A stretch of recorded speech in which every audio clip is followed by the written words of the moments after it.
Come with me to the hill of Calvary, and I'll tell you why. Watch as the soldiers shove the carpenter to the ground and stretch his arms across the beams. One presses a knee against his forearm and a spike against his hand.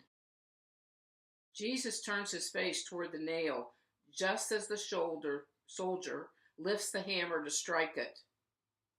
Couldn't Jesus have stopped him? With a flex of the biceps, with a clench of the fist, he could have resisted.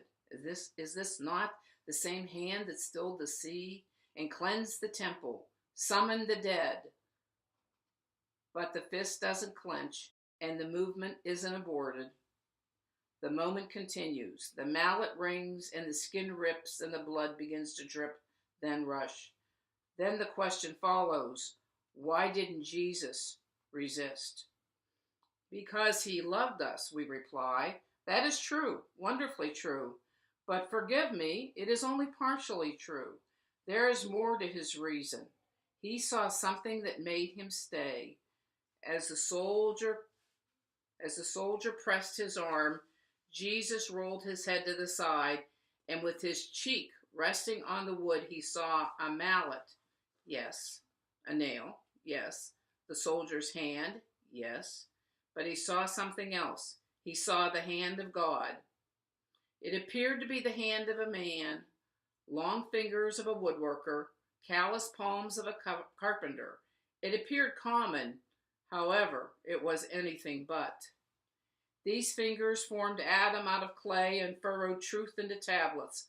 With a wave of this hand toppled the Tower of Babel and split the Red Sea.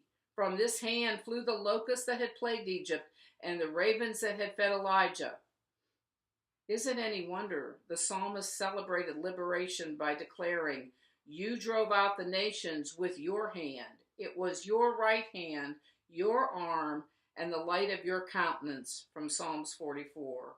The hand of God is a mighty hand.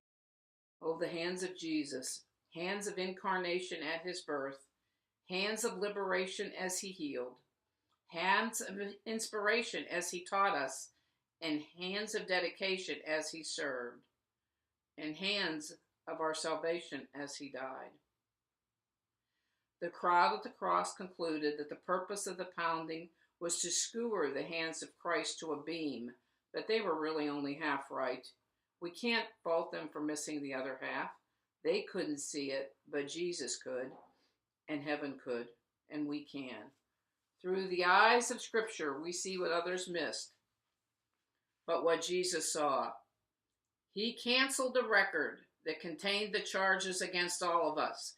He took it and destroyed it by mailing it to Christ's cross. From the book of Colossians.